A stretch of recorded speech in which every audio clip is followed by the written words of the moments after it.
Hello and welcome back to another stream. Today we're back to reading more Aristotle, and it's getting difficult. I was barely able to do my catch-up reading this week, or last week rather.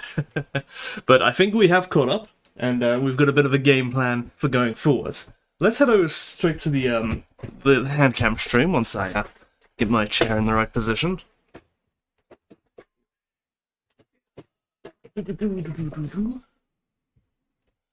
Okie dokie.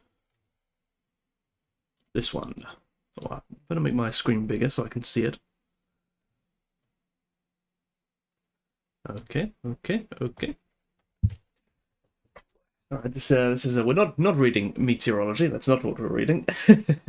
We are on metaphysics, and specifically on this. You know you're in trouble when you have two bookmarks. But here are my notes from last time.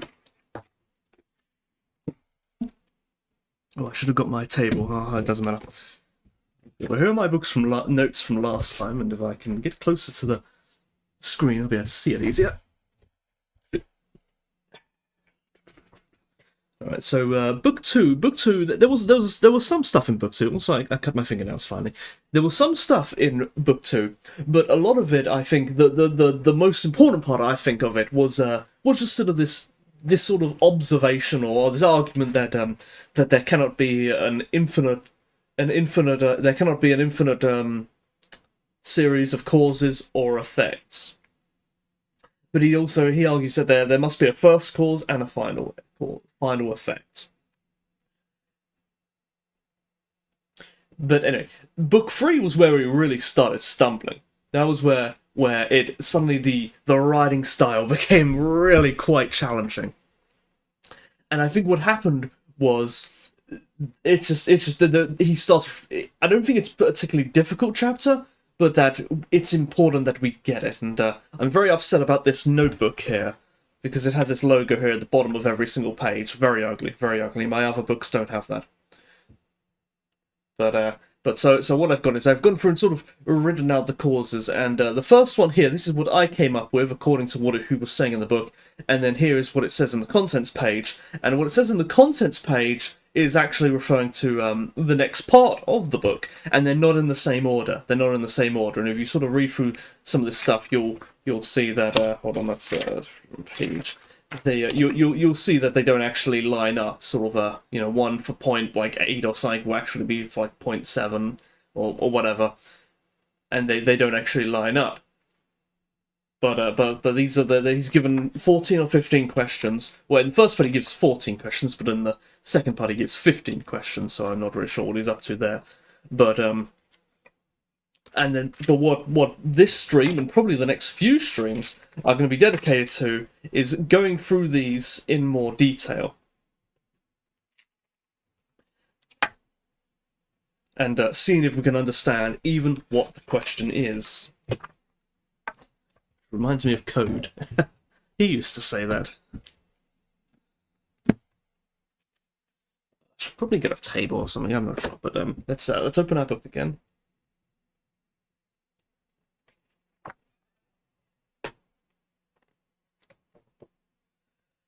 And I'm already exhausted. Can I reach my water from here? Oh, I can't. Yep, I can.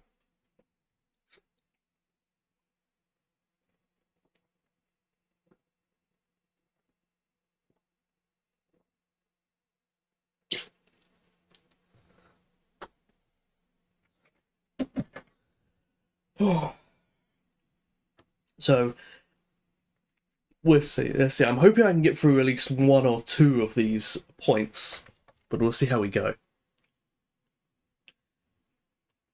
It's a bit bright, isn't it? Maybe my hand will. Maybe once I place it down, it'll be fine. Where's my thing? Okay.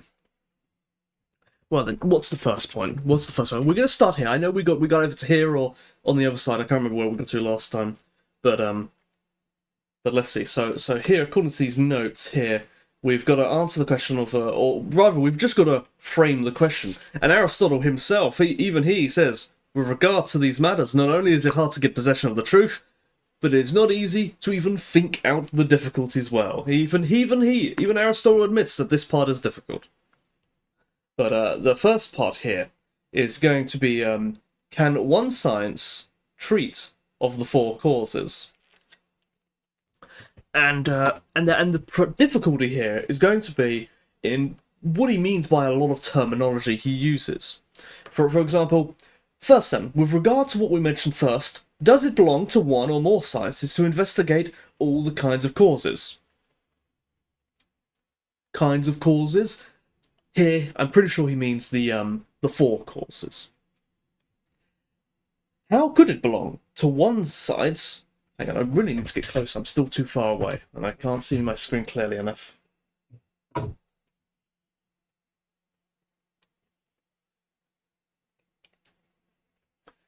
First then, with regard to what we mentioned first, does it belong to... Oh, sorry, I'm remembering all the fiddling. One day we'll get up past the fiddling with the camera. First then, with regard to what we mentioned first, does it belong to one or to more sciences to investigate all the kinds of causes? By sciences here, I think he means sort of, it's hard to say. It's not science in the way we know it today, or it kind of is, but not quite. Today, all our sciences are largely unified. One science does not contradict another, so the laws of one science, they agree with the laws of another science, and so in that sense they're unified. But I think back in Aristotle's day that wasn't the case, and so sort of the laws of one school of thought would be totally different from another, and this was not contradictory according to them. I think that's what he means, and so sort of like what set of rules should we apply to this science of causes? How could it belong to one science? How could it belong to one science to recognize the principles if these are not contrary? I think by principles here he means. I think he means the first principles, and I think here he has now mentioned two different areas of investigation: the science that will govern the four causes, and the science that will govern first principles. And I'm not entirely sure which of these is substance. From what I've seemed to read, it seems that he considers both of these to be substance in some sort of way, but we'll have to read more and see if we can figure it out and see what he's talking about. Further, there are many things to which not all the principles pertain. For how could a principle of change, or the nature of the good, exist for unchangeable things? Since everything that in itself and by its own nature is good is an end and a cause, in the sense that, for its sake, the other things both come to be and are. Now he's mentioned something really quite, in my opinion, flimsy. Something that's very sort of typically of the Greeks. This sort of assumption that the good is sort of the creation of all things. It's that sort of logos idea that you encounter a lot. I think that's what he's saying here. And let's keep reading. And of course, in a sense, for its sake, it both comes to be and are. And since an end or purpose is the end of some actions, and all actions imply change. So, in the case of unchangeable things, this principle could not exist, nor could there be a good itself.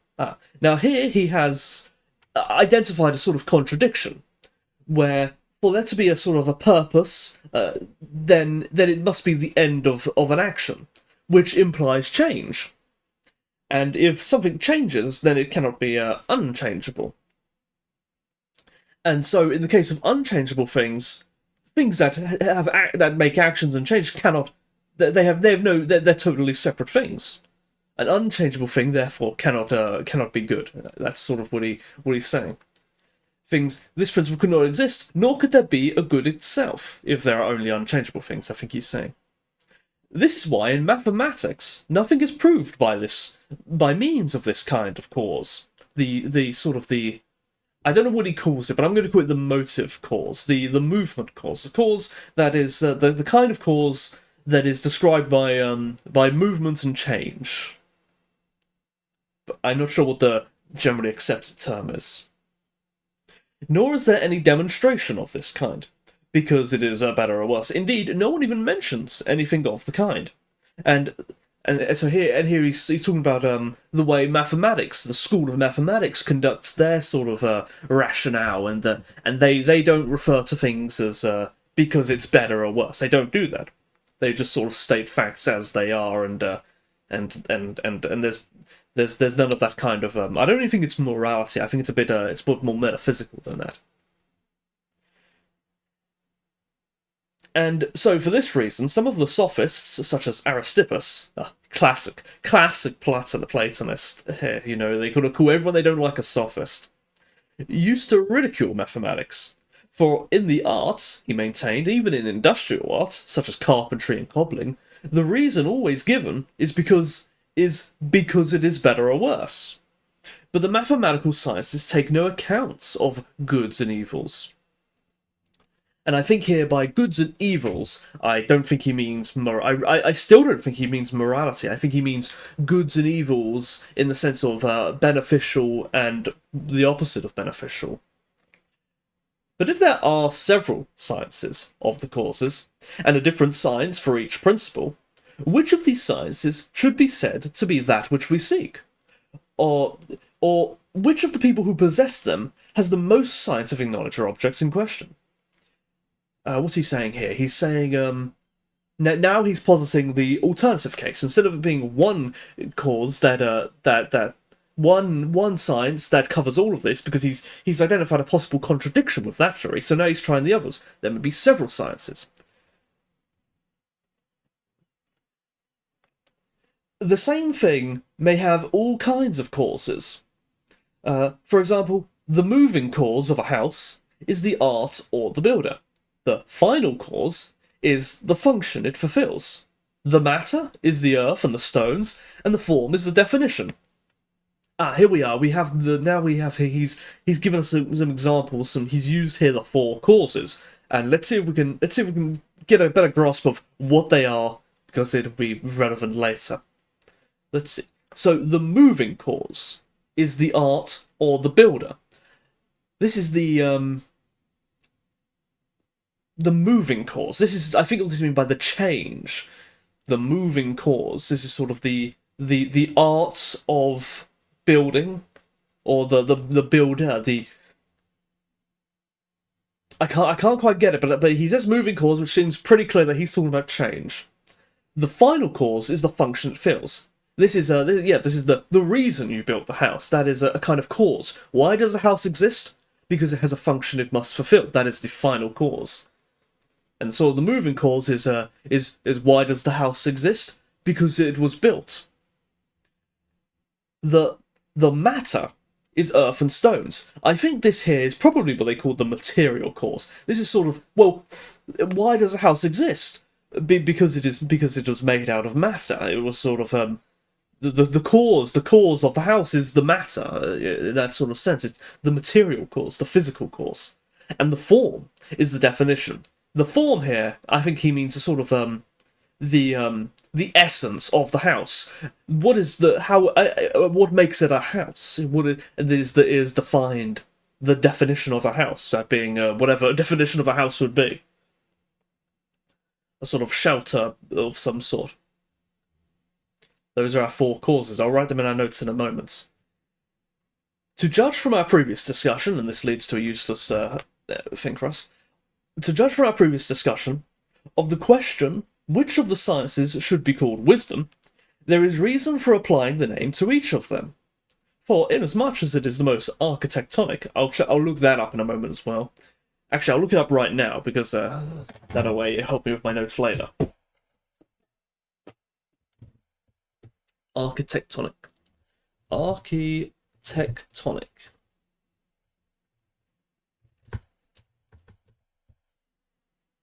Relating to architecture, or a scientific an artificial Blimey. I think it means in a sort of structural view. I think that's what it means.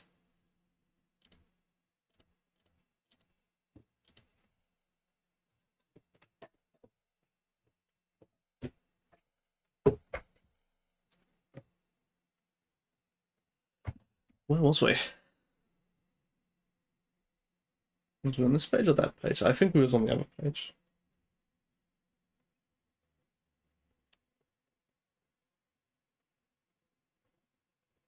Architectonic. Inasmuch as it is the most architectonic and authoritative, and the other sciences, like slave women, may not even contradict it. We're getting distracted by this terribly dated euphemism here. He's talking about the sciences which should be called wisdom, and which one is here? The science of the end. The science of the end, and of the good is of the nature of wisdom. We know the science of the good is sort of this science of purpose. I think perhaps this is the is this the final cause? I'll have to read up and see which one that was. See, that's why we've got to make notes. But he's identifying the sort of the science that concerns itself with the good is that which of the wisdom, and he did indeed mention this before. It's of the nature of wisdom. For the other things are for the sake of the end. But inasmuch as it was described, and this leads to a somewhat of a useless annotation, but inasmuch as it was described as dealing with the first causes, and that which is in the highest sense object, and that which is in the highest sense objects of knowledge, the science of substance must be of the nature of wisdom. For since men may know the same thing in many ways, we say that he who recognizes what a thing is by its being so-and-so knows more fully than he who recognizes it by its not being so-and-so. And in the former class itself, one knows more fully than another. And he knows most fully who knows what a thing is, not he who knows its quantity or quality, or by what it can by nature do or have done to it. And further, in all cases, we have to think that the knowledge of each,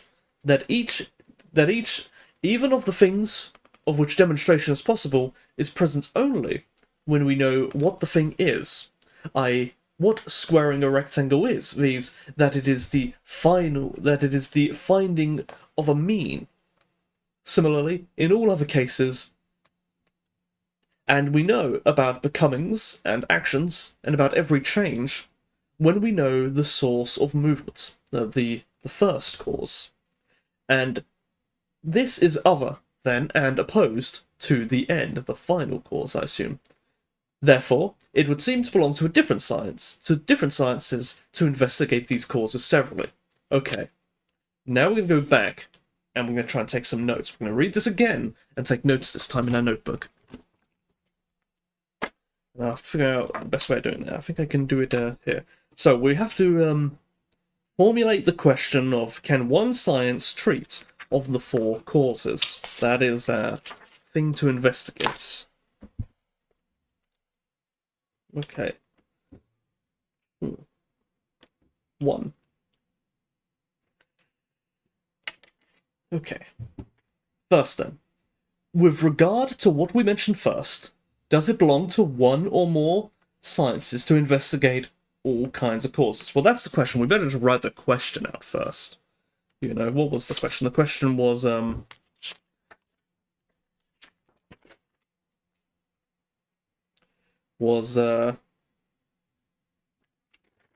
can one science treat of the four causes? So I'm going to write this in my notebook here. I don't think the camera can quite reach, and I don't want to push it over too much, so maybe I can put it on top, perhaps?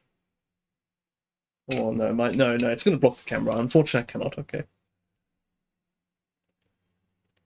Can one science treat of the four causes? I believe that's the question.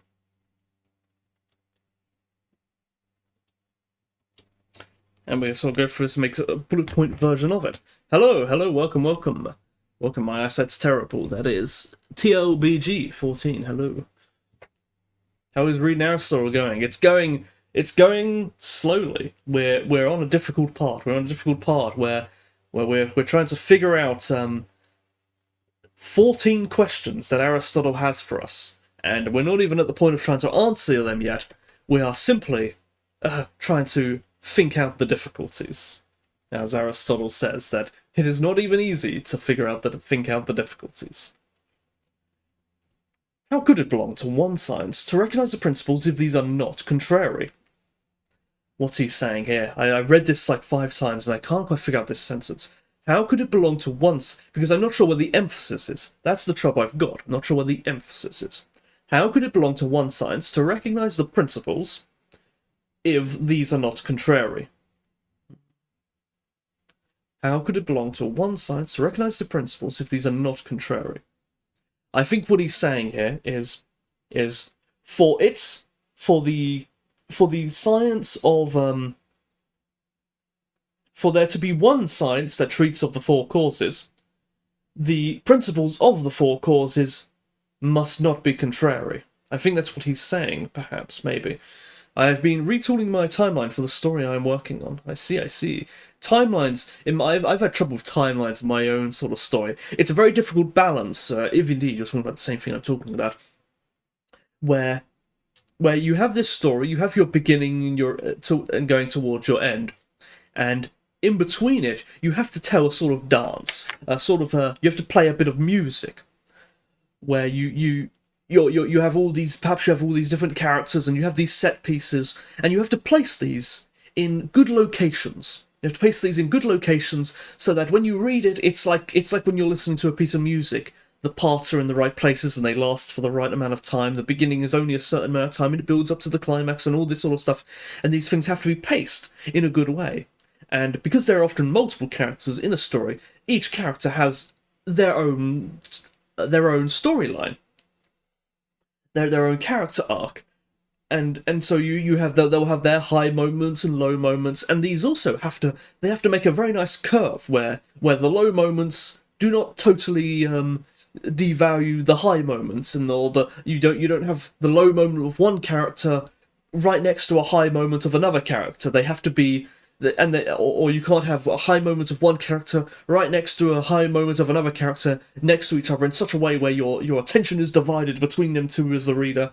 It has to be like a good piece of music with all different instruments playing at the same time. And it's very, very difficult, I think. How could it belong to one science to recognise the principles if these are not contrary? How could it? What is it? How could it belong to one science? I think he's speaking rhetorically, perhaps. How could it belong to one science to recognise the principles? I'm still trying to pinpoint where the Wufeng Heights fits in the timeline. I'm not sure exactly. So one thing that I've seen that professional writers do is they take all their story beats down to really quite minute moments, and they put them into they cut them out into little pieces of paper, little flashcards, and they pin them onto a board. I've seen them do that a lot, and it's a big board. It's a big board with like 1,000 little flashcards on them, and that's definitely one way of doing it. Because then you can both see it at a glance, but you can also see the individual details, and that's a real tough part. And I've been struggling with that. The way and then it's also you have to get an idea of what at a glance you have to see the relationships, the scales of sort of things. You know, which part is a high moment and which part is a low moment, in whatever meaning of that sense. Let's see. I think I'm getting this sentence now. How could it belong to one science to recognise the principles if these are not contrary?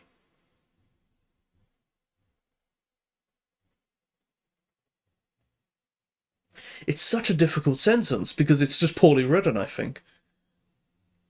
How could it belong to one science to recognise the principles? To recognise the principles? I think he means to investigate the principles, to treat of the principles, and by principles I think he means the principles of the 4 causes. And I think he's saying Yes, I think what he's saying is that the the principles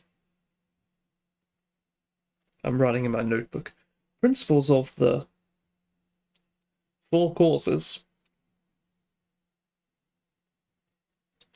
must not be contrary. Must not be contrary if it is to be one cause. To be one science, rather. I think that's what that means. I think that's what he's talking about. So that's what I've written. But he will now here go and say that it is contrary. Also, I accidentally just drew on my shirt with my pen. That was silly of me. I've got a line on my shirt that'll come out in the wash after 20 years. Further, there are many things to which not all the principles pertain. For how can, and now I think he's saying is that not all the principles pertain.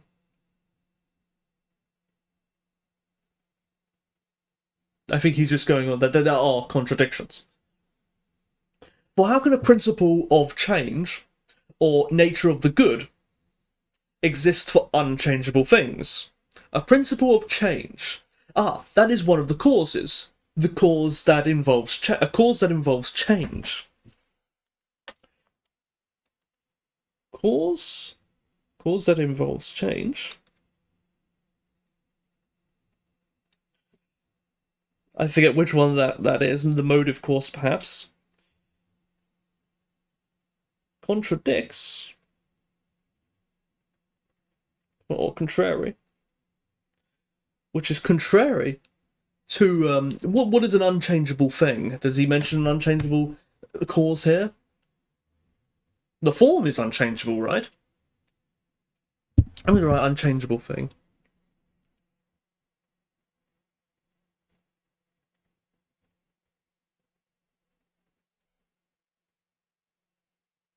Unchangeable thing. So that in itself is a problem with this idea that it may be one science.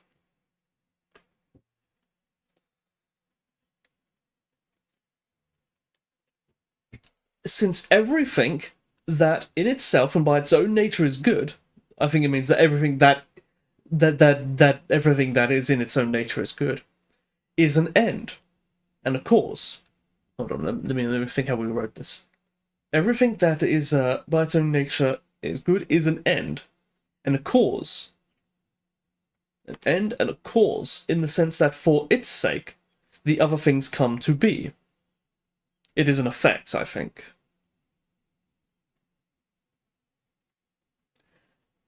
For its sake, the other things come to be and are. And since an end or purpose is the end of some action, and all actions imply change. Now, I kind of get what he's saying, but I want to word this. What's an easy way of wording this?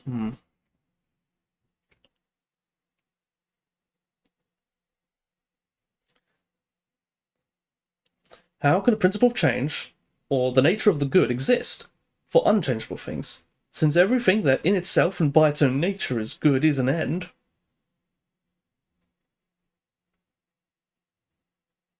And a cause, in the sense that for its sake, the other things both come to be and are.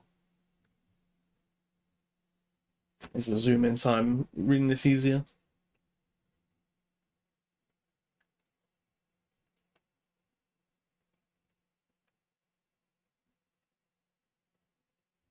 Makes this as easy as possible for me.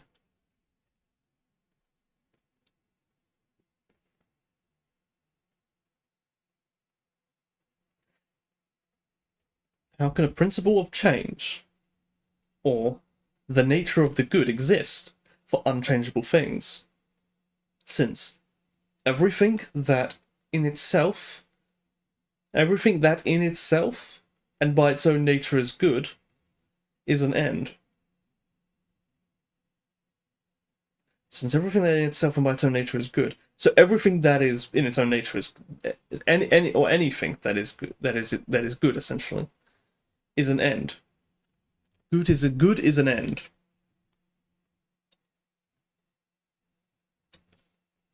Good is an end.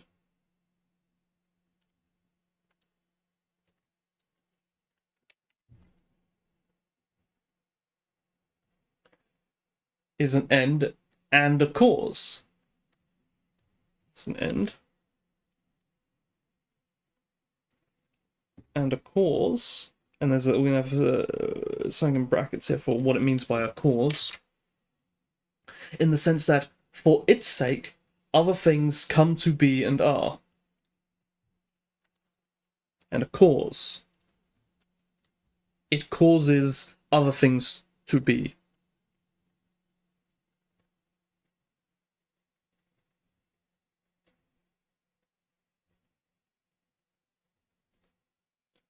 Things to be and become.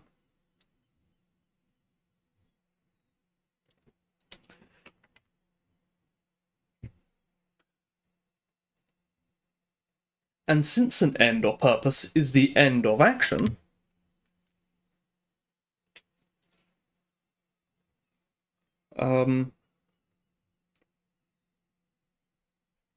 an end is the end of an action.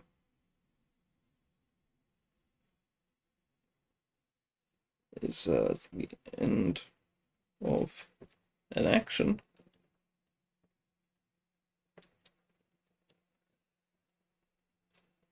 That implies change.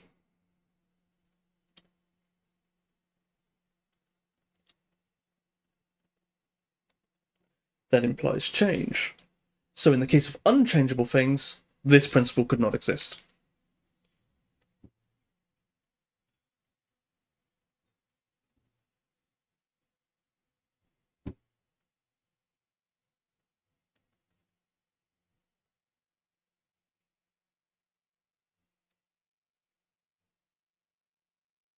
Right, a bit of bad handwriting, one moment.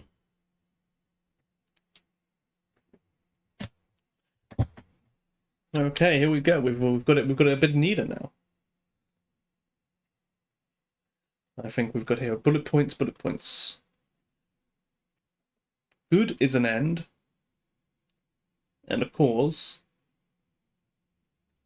It causes other things to be and become. An end is the end of an action.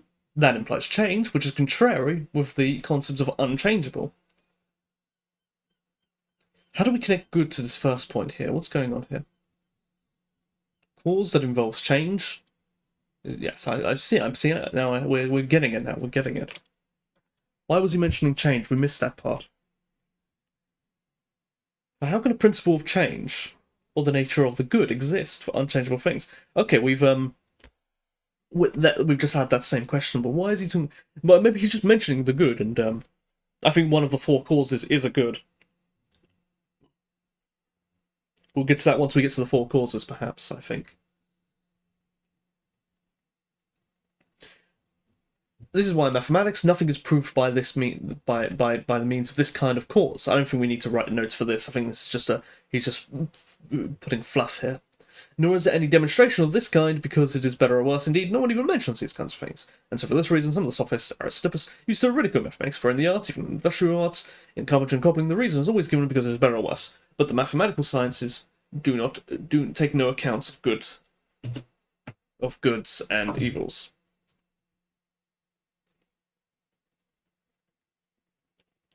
But if there are, okay, now he's gonna posit the potential of the opposite case. If there are several sciences of the causes, and a different science for each different principle, which of these sciences should be said to be that which we seek? Okay. Now, here's another part that's confused me.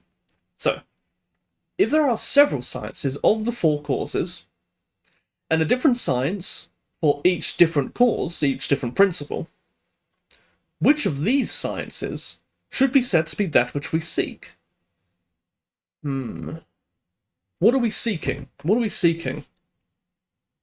Can one science treat of the four causes? Or no, I think he's abandoned that now. Now he's arguing if are there several sciences which treat of the four causes? Which of these sciences should be said to be that which we seek? What are we seeking? What are we seeking? Are we seeking the science of wisdom? Is that what we're seeking? You know, to judge. Yeah, if we skip down here, to judge from our previous discussions of the question of which of the sciences should be called wisdom, I think this is what we're seeking. We're seeking which of the sciences is the science that governs wisdom, which I think was also one of my other notes here. One moment. No, it wasn't, but it is a later question, I think.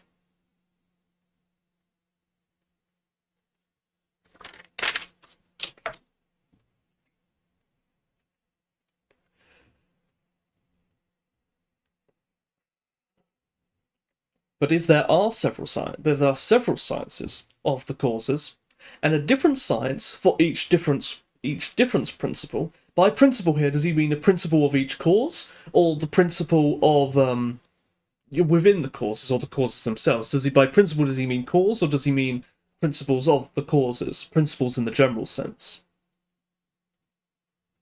Which of these sciences? Let's okay. We're imagining now that there are several sciences for each of the causes, regardless of whether it's each principle or just the causes on their own.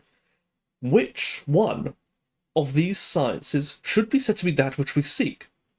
Or which of the people who possess them has the most scientific knowledge? Well, who cares about the people? No one cares about the people. That's worthless. That's meaningless to us.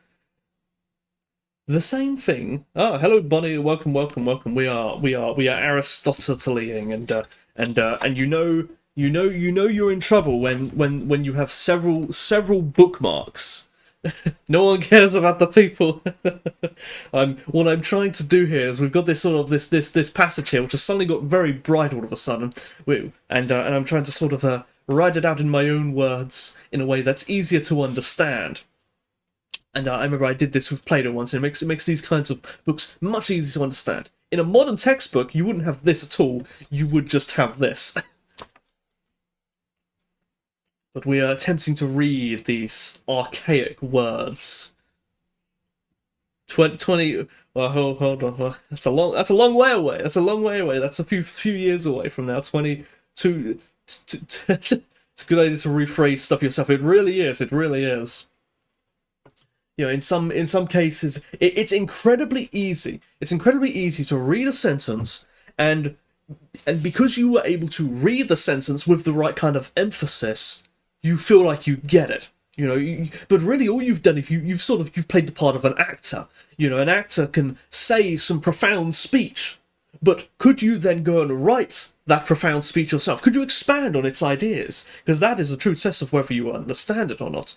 And so it's very easy to read a sentence and you've read it well, either out loud or in your head, and then you think you get it, and then you move on, but actually you didn't get it. And so you must, but by rephrasing it, in order to rephrase it, you must understand it, at least to some extent. And this is this has become particularly important to us because these sentences are so horribly written that it's vague. It's not immediately obvious what he's talking about. And so we're about 40 minutes in, and I tell you, we have read. I'll zoom out a little bit. The only parts that we have read today, we have read from here to here, and it is likely, and that is all we are going to read today. We have read it once already, and we are going through it deeper to try to figure out what on earth he's talking about. And so far what we've got is this. We've got this so far. The question we are asking is, can one science treat of the four causes? And this four causes, it's a sort of like, it's this philosophical concept. You've got the, he'll mention it earlier, and we're going to write them down in a moment, sort of what, in fact, we can probably just read it, where is it, when it's talking about a house, where he talks about a house. What is the cause of a house? And one cause of a house is the art of the builder. The builder created the house. Another cause of the house, why does the house exist? It's because it's the function it fulfills. We need a house, to live in it. So the house exists because we need a house. That's a reason the house exists. Another reason the house exists is because it physically exists. It's made of earth and stones. That's why the house exists. It exists because it's physical. And then a fourth cause of why it exists is the definition of a house. Why does this house exist? And it's sort of why is it a house? It's define a house. Well, to be honest, he doesn't. This book doesn't actually go too deep into how we could define a house. He's got another book about that, I think. And I can't remember what he actually came to the conclusion of what a house is. And to be honest, I don't think he would come to a good conclusion of what a house is. Because these kinds of definitions are always a bit weird. But I would consider a box a house. I personally would consider a box a house. For example, let's go through if we were to think about the definition of a house. What must a house be? So you might, if you were not thinking too clearly, you might say, well, it must be 4 walls with a roof on it. Well, hold on now. Does it have to have a roof on it? If I got rid of the roof of my house, it wouldn't be, and let's say it didn't rain for a very long time, it was a nice sunny day, I think you could say that's a house. I don't think a roof is necessary for a house. What if I go out into my garden, maybe it's not a house if you mean house is building, but house is home. I think it is part of my house. If I have a skylight, let's say I have a skylight and I open the skylight, where I am standing under the skylight, am I not in my house because where I am doesn't have a roof? Obviously a roof is clearly not essential. And then 4 walls, of course, but what if you have 5 walls? What if you have 3 walls? What if it doesn't have walls at all, but instead it is simply a roof by itself, floating above the area? Is it a house? I think it is a house. And does it have to have windows? Doesn't have to have windows. Does it have to have a door? Doesn't have to have a door. Does it have to have a bed in it? Do you have to be actively living in it? What makes it a house? It's quite difficult, I think. The closest I can think of is that it must be something which is. Oh, can you even say it must be? Okay. I think it must be designed as a shelter. Surely it must be designed as a shelter, something that is intended to be inhabited. Surely that must be a house. But how do we distinguish between that and an office building or a prison? Is a prison a house? An office a house? I'm probably confusing myself here with the distinction between home and building. What is a house? Anyway, but he doesn't answer that question. He answers that question in another sort of thing where he goes through those sorts of things and it's I personally would consider a cardboard box a house, by which case homeless people may not necessarily be homeless.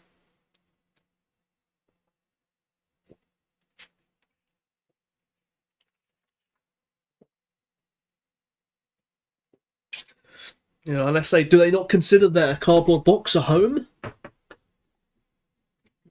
What's the difference between a cardboard box and a brick house? Is it ownership? Well, they surely own the box. Did they own the land? Well, it's public land. They are part of the public, so they own the land. I don't know. It's not. Well, clearly they don't own a nice house. Perhaps that's the way we should refer to homeless. They're not people who don't own houses. They just don't own very nice houses. But anyway, so what he's done in the first sort of part of this section here is he's asked the question. The wind is blowing my stuff all over the place. He's asked the question of whether one science can treat of these 4 causes that we're talking, the builder or the definition or the earth and stones, the 4 causes. And when he says one science, he means a sort of like one school of thought, I think. One series of rules of how they explain how things sort of operate and stuff, and for it to be that, then these 4 causes, they can't be contrary. You can't have contradictions in them. So he goes through some of the causes and he finds a contradiction. And one cause he has is that he considers good an end, and a cause. because it causes other things to be. This is some weird ancient Greek logic here, but he considers that the goodness or something causes reality to be. It creates things. Things exist to be good or something. Look, the Greeks are weird, okay, and because of this, that makes it an end, and the end is the end of an action, which implies change. To have an end of an action, things are moving, changing. But that is contrary with the notion of unchangeable things, which I think was also part of these four causes, something that was an unchangeable thing, I think. And so he's disregarded this idea that it can be one causes. But he's now probably going to disregard the alternative as well, that it can be several causes. And then we will be left completely befuddled. But it's very hard to read because I don't know what he's talking about.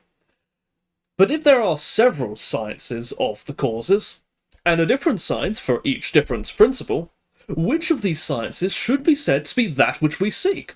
And I think here we're seeking the science of substance. Or which of the people who possess them has the most scientific knowledge of the objects in question? And now here you can perhaps see that, well, who cares about which of the people possesses this science of it? Who cares about the people? That's meaningless.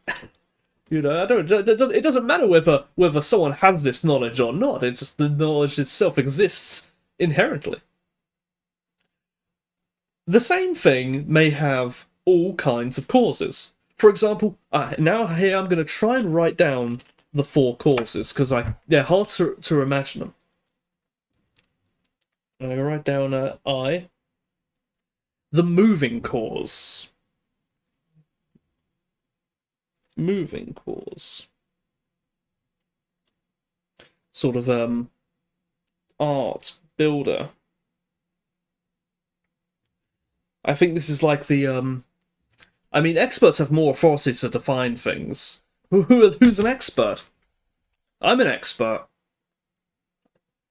Like a conveyancer would tell you if a house is suitable to live in and what. Well, this is sort of this is what I kind of have this argument with my brother. So my brother, he works in the police, and so we'll often have sort of discussions about law and stuff, and what the law and my side of the argument will often be what the law should be, whereas his discussion will be about what the law is or what the law has been agreed to be, and these are like two different things. Imagine, for example, let's say we don't have jaywalking laws in the UK. But some countries do have jaywalking laws, where it's illegal to cross the road at anywhere other than a crossing. And so let's say I were to make the argument that actually we should have jaywalking laws. I would say that we should it should be illegal to cross the road anywhere other than a crossing because it leads to accidents or something. And then so on arguing simply like well the experts have decided that it is legal to cross the road. We do not have jaywalking laws. You can cross the road wherever you like, assuming you're not being reckless or something. And so my position is like one of rejecting authority. It's like I don't care what they've decided. This is my opinion. And if I was a politician, I would argue my opinion. That we should change the law. We should change the law. Okay. Side note. I don't want jaywalking laws. I think that's dumb. But I think we should be able to decide for yourself what is safe or unsafe in crossing a road, and not have laws decided for you. But it's sort of if we should ban all pedestrians. I see you own a car, Bonnie. I'm a pedestrian myself. Not a cyclist, thankfully. I'm not a cyclist. I've got a bicycle, but for the past it's been a long time now. That I haven't been able to ride my bike in so many years because every time I try, my back hurts. So I think my days as a cyclist are over, but I think we should ban cyclists. I agree with that. We should, or what we should do is we should force cyclists to pedal faster so that they're just like cars and not a problem. That's a good idea. You want to be a cyclist? You want to go slowing people down? How about don't slow people down? A minimum speed limit regardless of vehicle. It's a pedal faster, cycling boy. The wind blew my page.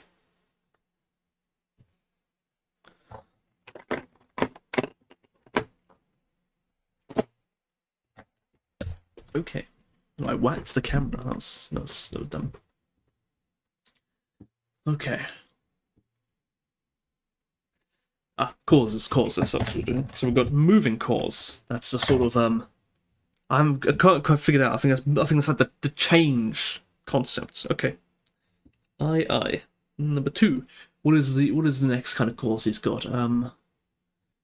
The final cause. The final cause.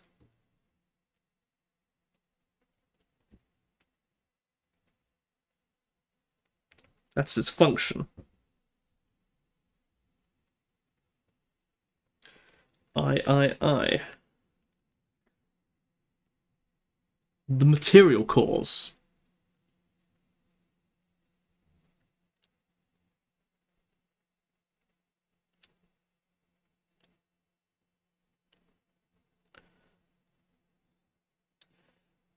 And IV.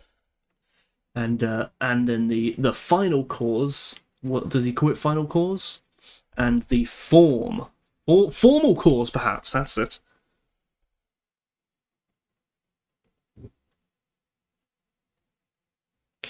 Which is the definition. Okay. There we go. I could probably Google this and have an easier time of what these causes are, but this will probably do us good enough for this book.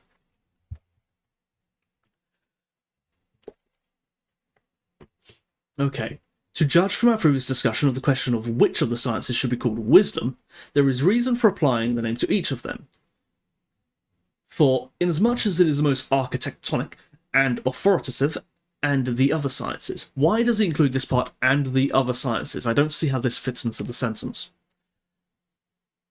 To judge from our previous discussion of the question of which of these should be called wisdom, there is reason for applying the name to each of them. For, inasmuch as it is the most architectonic and authoritative, and the other sciences, are you getting this to me? Like, it's... How does this fit into the other? How does this fit into the sentences? Let's assume that there is a longer gap there. There is reason for applying the name to each of them, for inasmuch as it is most architectonic and authoritative, and the other sciences, like slave woman, may not even contradict it. See, that makes more sense as a sentence when you emphasize it like that. It may not. Also, yes, you have to forgive Aristotle here. He lived 2,000 years ago, and he uses such euphemisms, to refer to things that may not contradict something as like slave women. Not even slave men, but slave women. These Greeks are crazy. But we have, however, figured out the reading of the sentence, and this is the hardest part of it. Honestly, this is the hardest part of just reading. How are you supposed to read these sentences because they're not formatted in a nice way?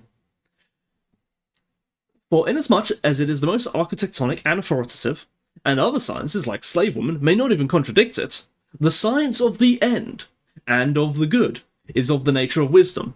Now, I believe here, because he has said science and not sciences, he means that the science of the end is the same as the science of the good. And that does agree with us here. So, hold on, I'm going to write this down. We kind of already wrote it down. We have this notion of the good is an end, so I'm going to sort of write that down. Okay. Oh, is there a fly made its way into my room? Oh, I think it just made its way out. That's a rare sighting right there. They never make their way out. Okay.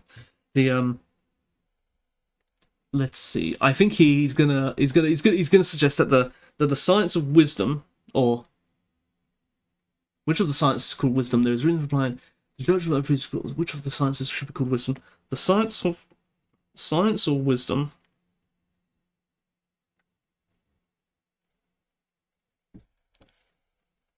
Wisdom equals fly friend. No. Not fly friend.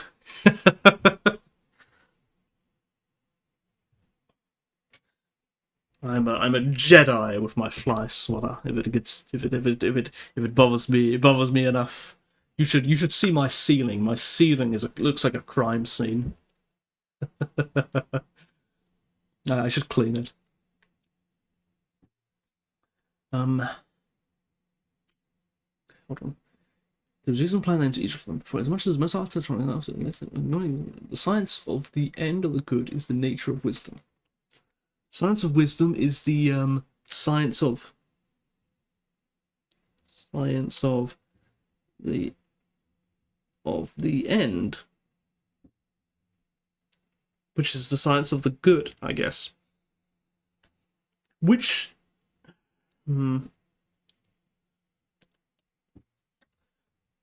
which is the science of the end, nature of wisdom. For other things are for the sake of the end. Is this the formal cause or the function? But inasmuch as it was described as dealing with the first, as it was described as dealing with the first causes, and that which is in the highest sense objects of knowledge, the science of substance must be of the nature of wisdom. And what does this sentence mean? What is he talking about? But as much as it was described, and that was talking about, and I don't know how to interpret ibids there. You see ibids. I don't know how to figure those out. It's a convention I've never bothered googling. I think it might mean in the same chapter. And 30b2. We're like 10 here, so it's not the same chapter. Do you think Aristotle was drunk? It's quite possible. It's quite possible. Actually, there is a theory about this. Now, of course, this is in English, and it's probably been written in a way that's easy to understand in English, but it is still a translation, so it will be still close to what Aristotle actually wrote. It's widely theorized that these are not Aristotle's words, not even in the original Greek, but these are rather lecture notes by students of what were probably much longer lectures, and these are just quick bullet point lists. Like how, if I gave you this, you would say this is awfully dense and doesn't really explain things quite clearly. It's because they're notes, and that's what I've heard, that these are notes of lectures, not actually written by Aristotle himself. And that explains why they're so sort of vague and dense.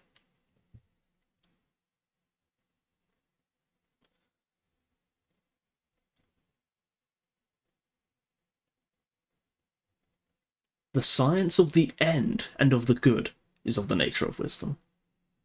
For other things are for the sake of the end.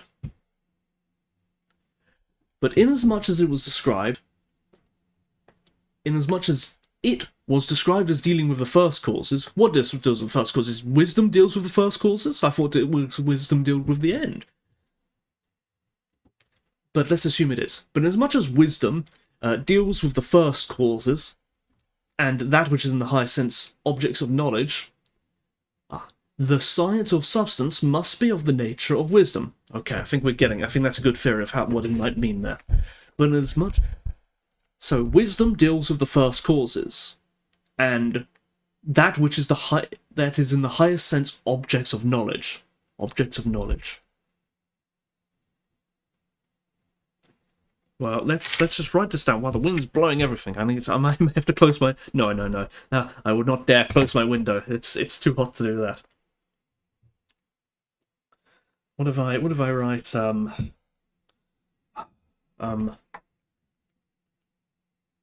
dealing with the first causes. Wisdom deals with the first causes?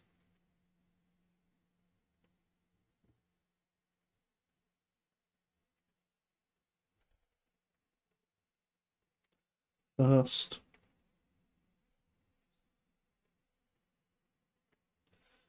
Wisdom deals with the first causes. Okay. And that which is in the highest sense objects of knowledge. That which is in the highest sense objects of knowledge. Highest sense objects of knowledge. Is he talking about substance here? Because that kind of sounds like what substance is. Well, anyway, the science of substance must be of the nature of wisdom. I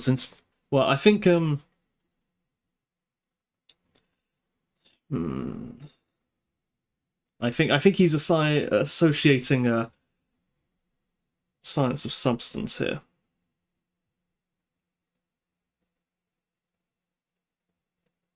Oops, this is an ugly-looking camera angle. But I think we're getting some idea of what he's arguing here. Okay. maybe of the nature of wisdom.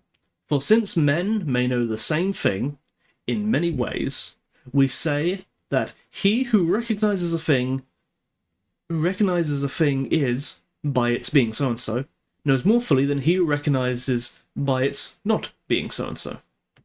And in the former class itself, one knows more fully than another, and he knows most fully who knows what a thing is, not he who knows its quantity or quality, or what it can by nature do and have done to it. Now, I think when he says by what a thing is, he's speaking more metaphysically, this notion of being itself. Even though, in a materialist sense, we would say know its quantity or quality. Well, that describes everything. We know what quality would sort of describe what it is, and quantity would also describe sort of what it is. You know, sort of if we were to describe what is water, for example, you would give an explanation of the molecule. The molecules and the atoms, and you go down the chain to, you know, as far as you like, and you would describe what water is, and also a sort of, and that would also involve a sort of quantity as well, you know, sort of you know, what one unit of water consists of or something. You know, what is the minimum quantity for it to be considered water, I guess, you know, sort of. But that's a very materialistic view of it, which is very, very modern. But he doesn't like that. He doesn't like that. He believes there's something deeper than that, something that is more harder to understand. And so someone who knows, who recognizes it by its being so and so, knows more fully than he who recognizes all the other things, and not the thing he's talking about. But I can't see it personally. The worst nature can do or have done to it. And further, in a way, okay, he's got his way of reframing it. So if you had two people, and one person said, I know what water is. I know that water is this sort of molecule of hydrogen and oxygen, and this arrangement of atoms with this sort of electromagnetic potential, all this sort of stuff. And then next to him was another person who said, I know what water is. Water can boil things, and it can freeze. Which of those would know what water is better? Surely you would say that the first guy who could describe it in this sort of material sense, this sense of what it is as we would associate it. Whereas the guy who can say what water can do, he doesn't know it quite as well. And but here Aristotle goes one step further, and he says that even the guy who knows what it is in the material sense, he doesn't know it better than someone who knows what it is in the metaphysical sense. And further, in all cases, also, we think that the knowledge of each, even of the things of which demonstration is possible. Now, here's another one that's tricky words. Demonstration. Demonstration means a sort of a logical argument. It means to demonstrate something in this sense means to prove it, to logically prove it. You know, it's sort of the syllogisms. You know, the entire. You have to read there's a whole book of logic. You know, about demonstration. It is a thing. It is like an action you do that it is more than just describing something. You are demonstrating it. You are proving it. So something that can be proved. That's what he means by something that can be demonstrated. Knowledge of each, even of the things of which demonstration is possible, is present only when we know what the thing is. What squaring a rectangle is, that is the finding of a mean. And here he's given a bit of it's an ancient mathematics example, so it's not quite as rigorous as today, but here, what is squaring a rectangle? What does it mean to square a rectangle? And here he says it is the finding of a mean. It could be the other way around here. Sometimes these things are reversed, where it's sort of, what is the finding of a mean? It is squaring a rectangle, or something like that. There's this demonstrative connection between the two. And similarly in all other cases. And we know about becomings and actions and about every change when we know the source of movements. Now, what's he saying here? So, becomings and actions and change. He's talking about change here. We know about change when we know what caused the change. Movement also means change. So, in order to know about change, we must know about the source of change. I'm going to write this down.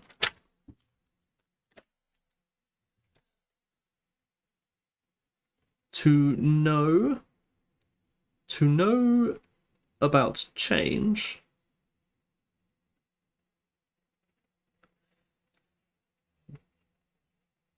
we must know,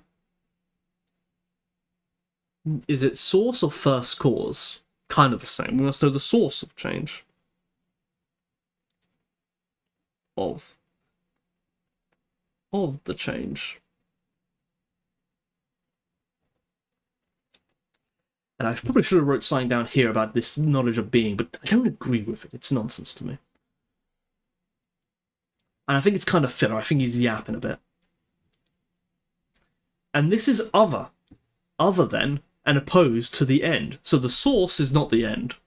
Therefore, it would seem to belong to different sciences to investigate these causes differently. Okay? So the source is not the end. Okay?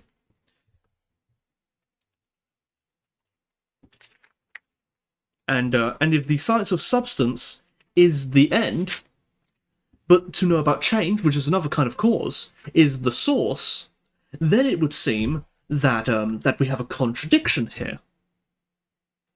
Therefore, it would seem to belong to different sciences to investigate these causes severally. Okay, so that's a contradiction.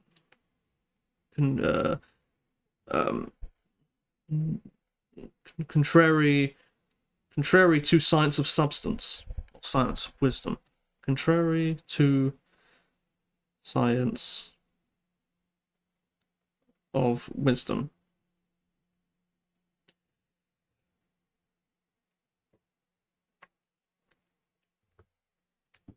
Okay.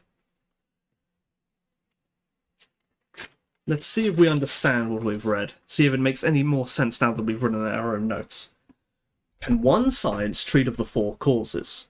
The principles of the four causes must not be contrary, if it is to be one science. Cause that involves change is contrary with unchangeable things. Good is an end and a cause. It causes other things to be. An end is the end of an action that implies change, and this is contrary with unchangeable. And now we have a list of the four causes. We've got the moving cause, the final cause, the matter cause, and the formal cause. The science of wisdom is the science of the end, the good, and the end is a good. And we consider this also to be the science of substance. Wisdom deals with the first causes.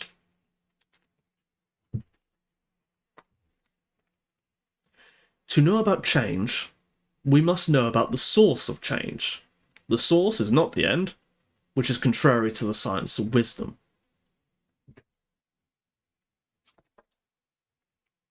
I'm a bit brain fried there.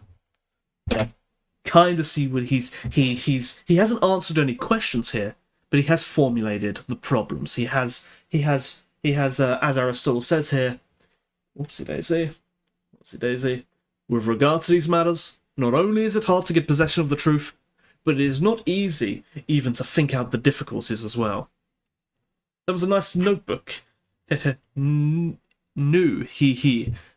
That wasn't. Oh, new. Yeah, I really hate this. And I'll show you exactly why I hate this. I hate this because now I either have to leave a gap and not write over it, or I have to write over it. Either way, it's in the way. I've got like 10 other notebooks and none of them have this logo on it. I regret buying this notebook. No.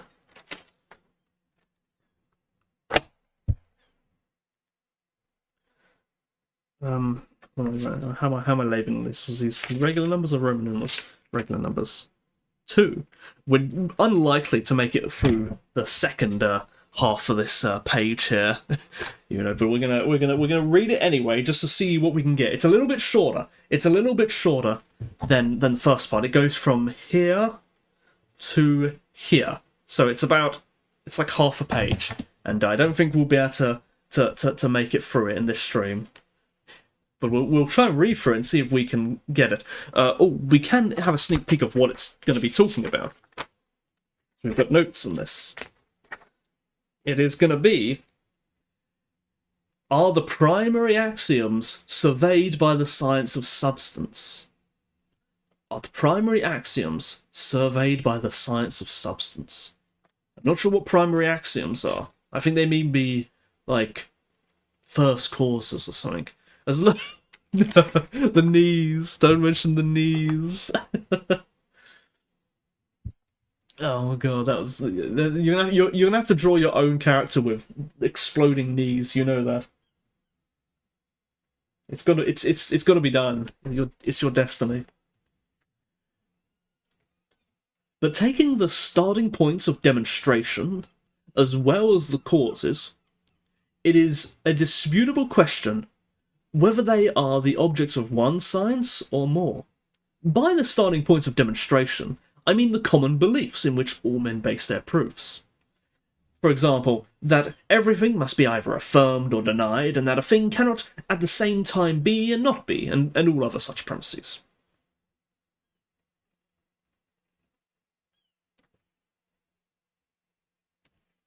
The question is whether the same science deals with them as with substance, or a different science, and if it is not one science, which of the two must be identified with that which we now seek?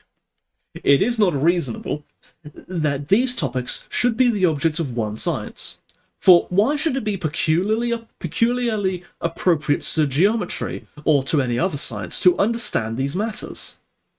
If then it belongs to every science alike, and cannot belong to all, it is not peculiar to the science which investigates substances, any more than to any other science, to know about these topics, and at the same time, in what way can there be a science of the first principles? For we are aware even now.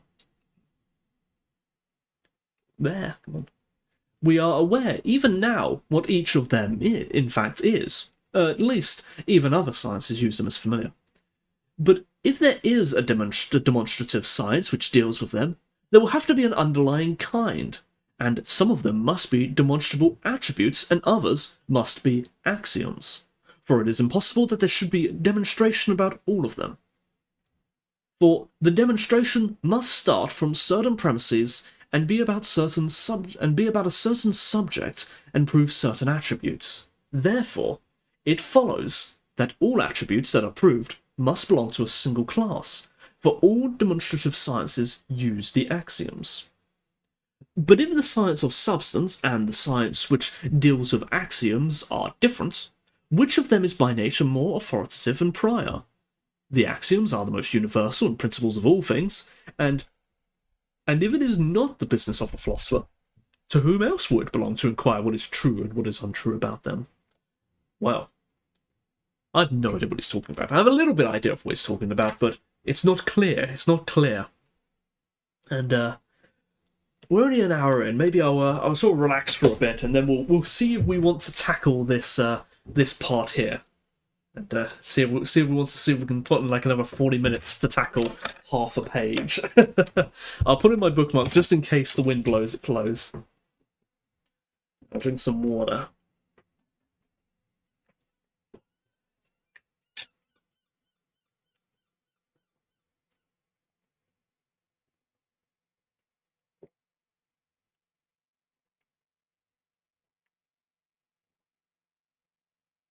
Aristotle, too close to the sun. Yeah, it's blinding, isn't it?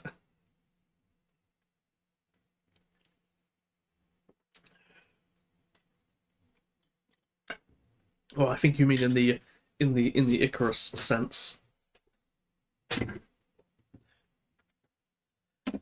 Ooh, but I kind of hope the rest of the book isn't actually this difficult, because otherwise it's going to take us a very long time to get through this book. Let's do the maths here. If it takes us if it took us about 1 hour to go here, then times that by maybe 3, it'll take us 3 hours per page. There's 200, I told you the wind would blow my page. There's 200 pages. If they were all this difficult, it would take us 600 hours to get through. Don't think there's a dictionary if you ever need it. There is, but that's like far down. Also, how do you know there's a dictionary? How did you know that? You know, there is a dictionary, philosophical lexicon.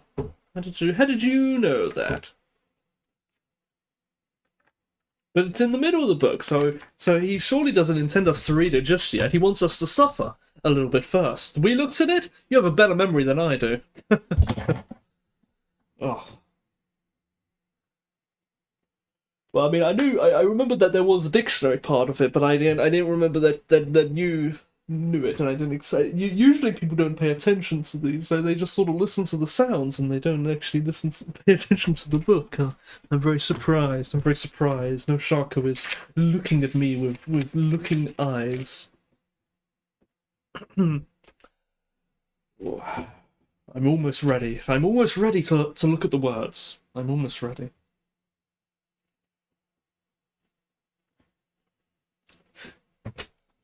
What's the question we're going to be answering? Again, I have to keep reading it. Are the primary axioms surveyed by the science of substance? I'm going to write that down while we recover.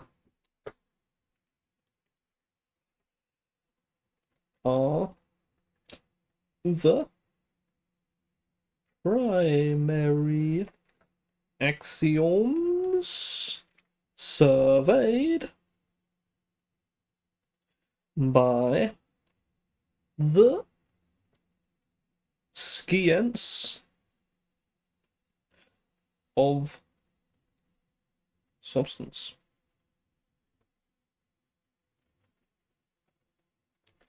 Are the primary axioms surveyed by the science of substance? What does he mean by primary axioms? Are axioms themselves not the primary things? Are there secondary axioms? What does he mean by surveyed?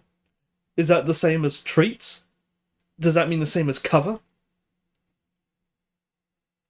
Does the science of substance include the primary axioms, or does the science of substance function off and is built from the primary axioms? What is the question even? So unclear. Let's have a go.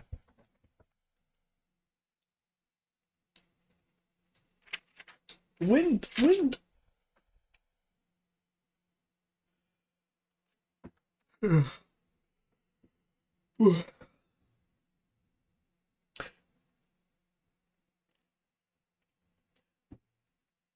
I can go closer than this.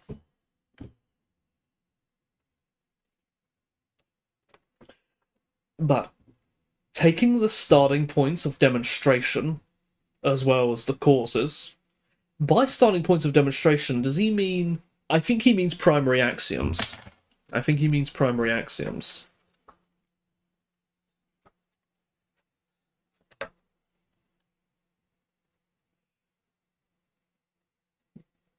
Primary axioms equals starting points of demonstrations, which is the same as basic facts, which is only useful to me, but I know what I mean by that. Sort of, you know, he'll explain as well. It is disputable whether they are the object of one science or more. By starting points of demonstration, I mean the common beliefs on which all men base their proofs, such as that everything must be either affirmed or denied, that a thing cannot be at the same time be and not be, and all of such premises. These primary axioms, like, you know, the axioms as we know it in the mathematical sense, I think. You know, things that are, like, you know, like the laws of thermodynamics are probably primary axioms. That sort of thing. Oh, no, I didn't put a bookmark in. I grabbed the page just in time.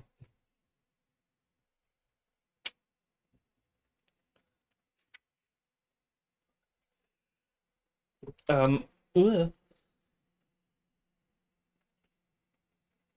That's not connected right. That's why.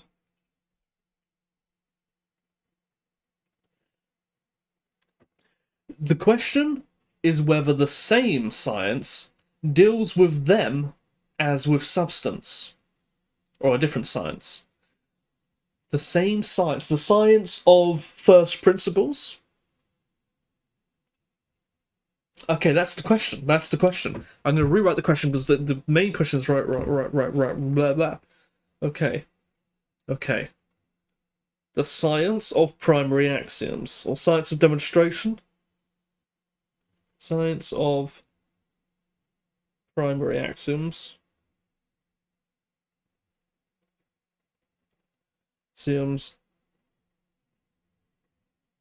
I put a question mark by the equal.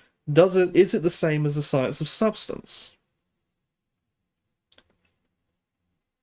That's the question. That makes a lot more sense than what we had before. Okay. And by science, again, we mean this sort of like this like set of rules that we apply to one thing but not to another thing. That we don't do that today, where it's all unified today. So science means one thing, but in there was different sciences. The science of having these primary axioms about sort of things.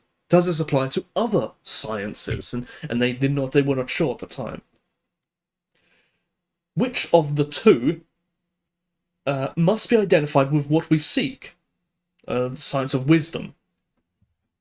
I'm going to put 1 and 2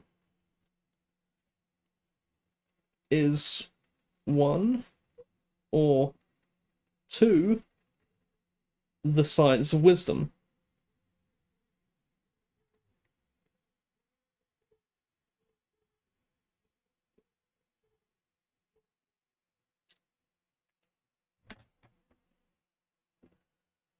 Okay.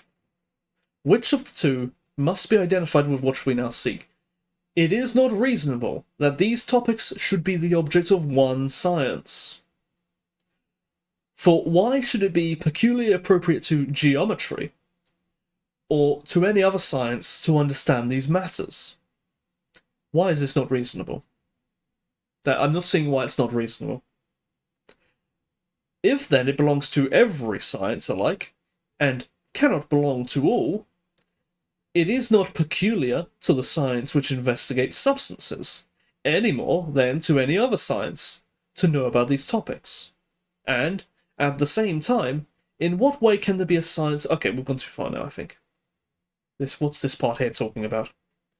It is not reasonable that these topics should be the object of one science, for why should it be peculiarly appropriate to geometry or to any other science to understand these matters?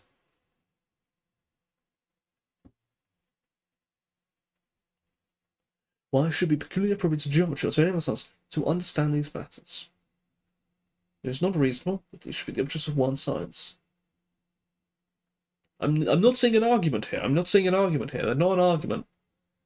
He's saying it's not reasonable, but why is it not reasonable? Why should it be only? Why should only primary axioms apply to geometry or other sciences, and not all of them? That makes more sense. But we don't. We've already agreed there's not one science, haven't we? If then it belongs to every science and cannot belong to all, what does he mean here? If he says it belongs to every science, doesn't that mean it belongs to all sciences?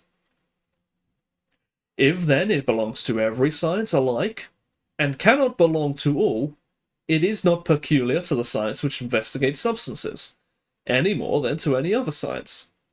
Okay, what's the problem with that? Well, that would mean that there's no distinct science of substance, wouldn't it? See, it's wording. It's just poor wording, I think. It doesn't need. It's not as complicated as it needs to be. It's not as it's more complicated than it needs to be. If then it belongs to every science and cannot belong to all, it is not peculiar to the science which investigates substances. Let's see. If axioms, or primary axioms to be consistent here, axioms apply to all sciences, then where is the room for substance, I suppose, the science of substance? I think that's what he's asking. And where is there room for science of substance?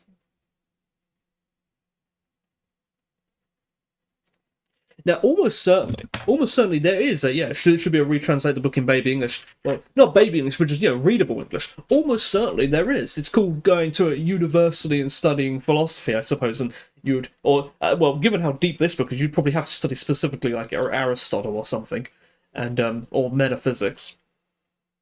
And you would have to spend a lot of time, and the teacher would go through Aristotle, and they would tell you what it means. And now they might be right. They might be right. They're probably right.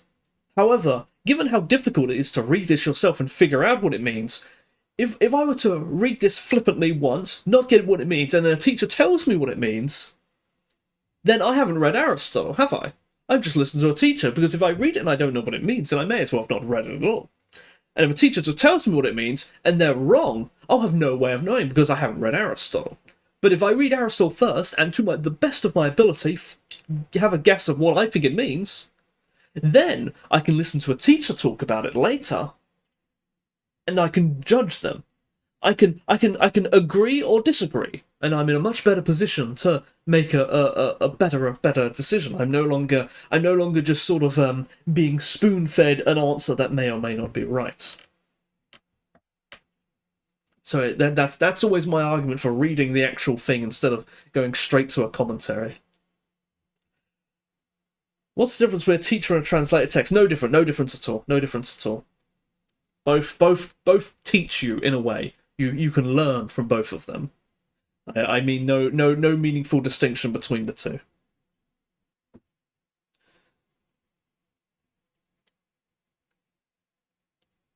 If then it belongs to every science alike and cannot belong to all, it is not peculiar to the science which investigates substance any more than to any other science.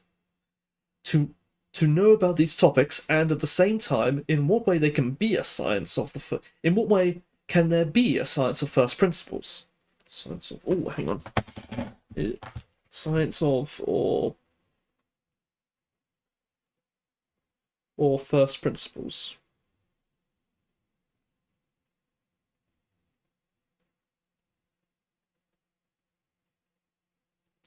Did he say first principles were, did he say what first principles were? Are first principles the same as axioms? I think they might be.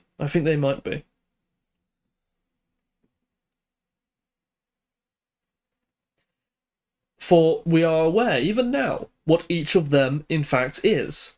First principles, I think. Primary axioms, I think. At least even other sciences use them as familiar. But if there is a demonstrative science which deals with them,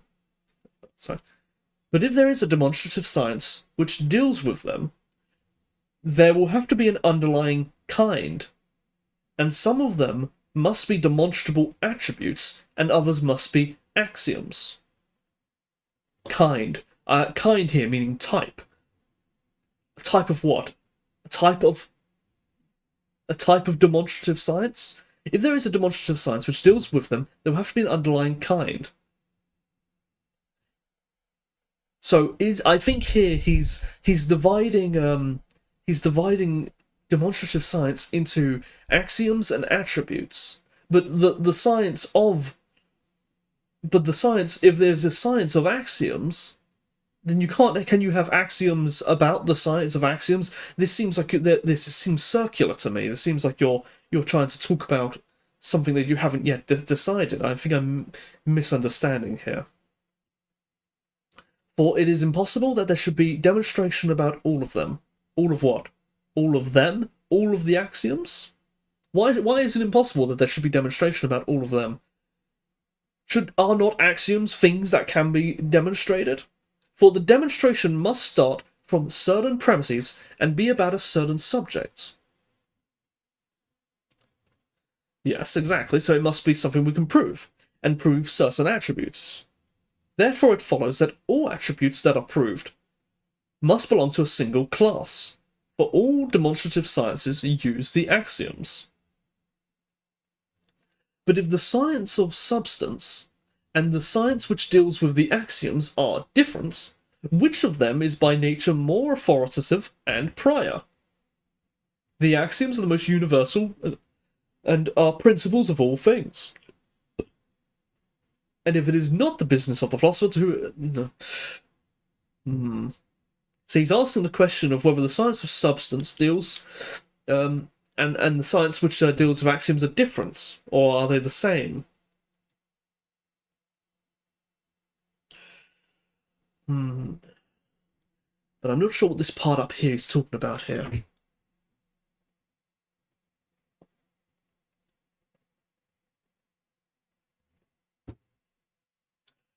If then it belongs to every science that can belong, it is not peculiar to science which faces I think we read this part, and at the same time, in what way can there be a science of first principles? For even now we are aware what each of them is. At least even other sciences. But if there is a demonstrative science which deals with them, there will have to be an underlying kind. And some of them must be demonstrable attributes, and some others must be demonstrable axioms. For it's impossible to demonstrate all of them. No, maybe he's saying axioms are not demonstrable. I think that's what he's saying. I think he's saying that axioms are not demonstrable. Axioms are not demonstrable.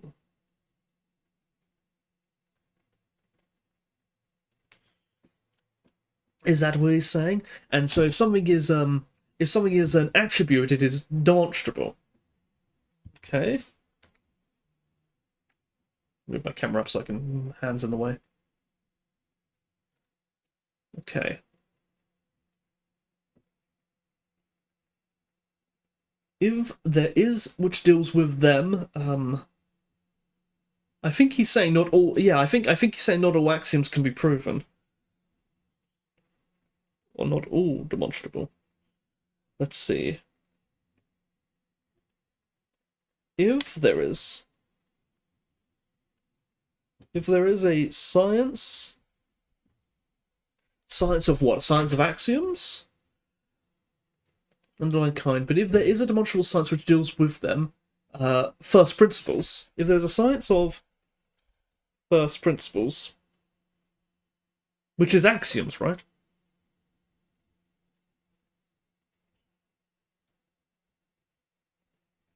Ah! Wind. If there is a science of first principles,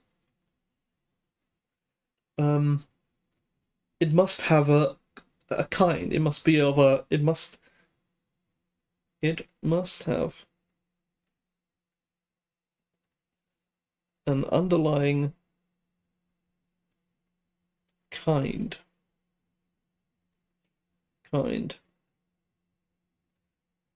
Must have an underlying kind. Some of them. Some of what? Some kinds? Demonstrable attributes and axioms. Demonstrable attributes plus axioms.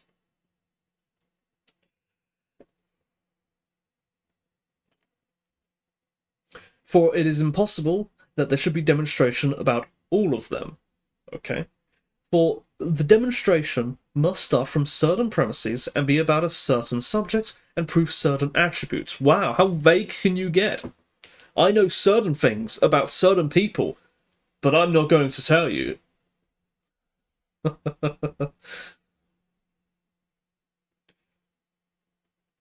Okay, the demonstration must start from certain premises and be about a certain subject and prove certain attributes. Or maybe means certain here as in without a doubt. True, certain as in certainty. Maybe. For the demonstration must start from certain premises and be about a certain subject and prove certain attributes. Maybe. Therefore it follows that all attributes that are proved must belong to a single class. For all demonstrative sciences use the axioms, okay? Therefore it follows that all attributes that are proved must belong to a certain single class. And what is this single class called? Let's see. All proved attributes belong to a single class. Let's write that down and see if it helps us. All proved attributes belong to a single class.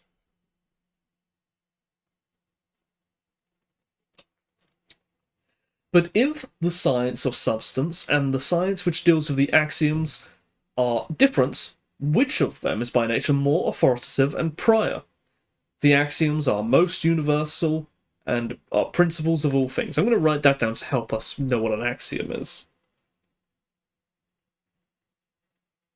Axioms. Where? Axioms are most universal, principles of all things.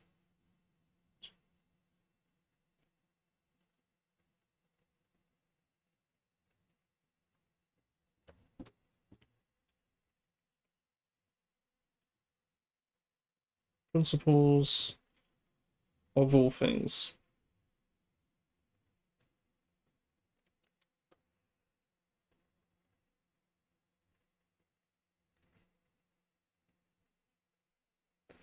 And if it is not the business of us, to whom else? Okay, that's not true. Okay, that's as far as we'll get with that for now. We'll read our notes and see if it makes any sense at all. That out of the way. I'll just put that on the floor for now. What do we got? Do we have anything that makes any kind of sense? Are the primary axioms surveyed by the science of substance? My handwriting's really bad in this, forgive me. By the science of substance. Primary axioms are the starting point of demonstration. They are basic facts. They are the most universal principles of all things. The science of primary axioms, is that the science of substance? That's the same question. Is the science of primary axioms the science of substance?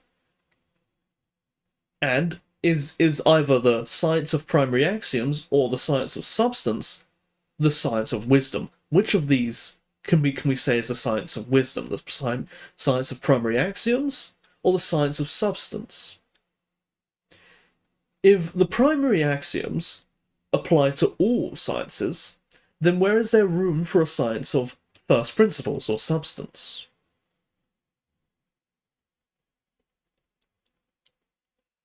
Whichever it is. If either of the whichever of these it is. And I think here, we're saying primary axioms are they're first. I think they are first principles. Yeah, I think they're first principles. So if it applies to all sciences, then what would a science of it be if it's something about all sciences? Not all axioms are demonstrable. Maybe, I don't know. Not sure if that's what he's saying or not. If there is a science of first principles, it must have an underlying kind. And I think what he's saying is that underlying kind must have axioms and demonstrable attributes. All proved attributes belong to a single class. Axioms must... See, he kind of ends here. He doesn't give us a clear answer. He just sort of... He leaves here with only half a question, I feel. I think he might be highlighting a problem here, that it goes around in a circle. It's sort of, how can if you have a science of axioms, that science itself must have axioms itself, and can you talk about you know, it's somewhat circular. You know, the thing that you have the definition in the definition. You know, the word in the definition of the word you're looking for. I think it's a problem of that sort of nature that he's tackling here, I think.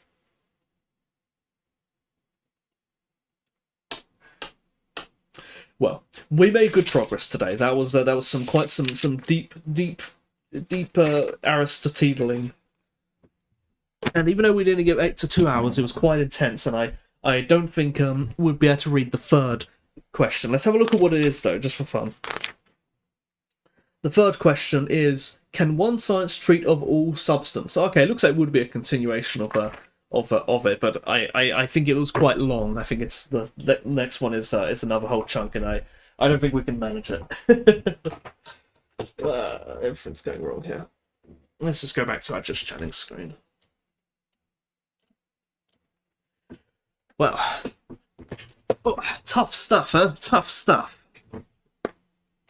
But I think it is very important. It is very important that we get this book free here, this part of the book, this part of the whole metaphysics. It's very important that we, to the best of our abilities, understand what's even being asked, because this is going to be the subject of, I'm pretty sure, the rest of the book. And so if we skim through this and don't understand, we're gonna have no idea. Find free Aristotle axioms for next time. Like homework. Yeah, it's so many of those like classic sort of homework problems are probably just like such a waste of time. Like, God, being a child must be suffering. But thanks for watching. I still don't have an outro, but tomorrow I think we're playing Satisfactory tomorrow. We get to play Factory game. Woo Factory. We love Factory game. But whew, that was tough. I've got a lot of work to do today after the stream, and it's hot. Do I need to go shopping? I need bread. Oh, I don't want to buy bread. Maybe I'll wait till later. I think the shop's open till late. But good times. We made some progress on our Aristotle. Don't forget butter. I've got butter, I think. Yeah, I bought butter recently. We got our bread, we got our butter. No cheese though. We are living on only bread and butter and not cheese.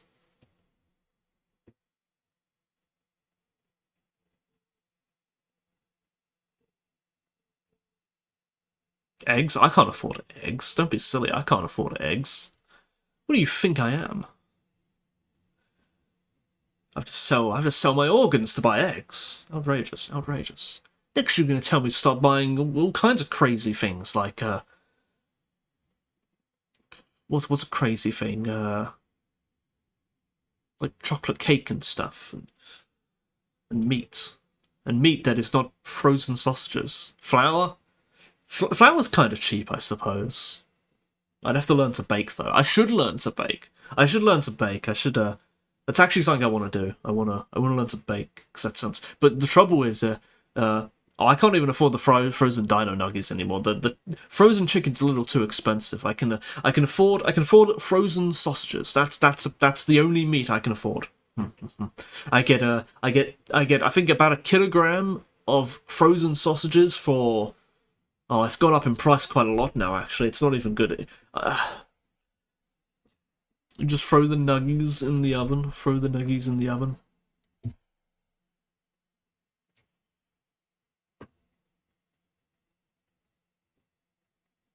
Food's expensive. I need to get more money. That's my problem. It's not that things are so expensive, what they are, but it's that I'm just so poor. It's just that I'm so poor. I gotta get more money. I'm spending too much time reading Aristotle and not enough time making money. I've got lots of work to do today, though. But thanks for watching.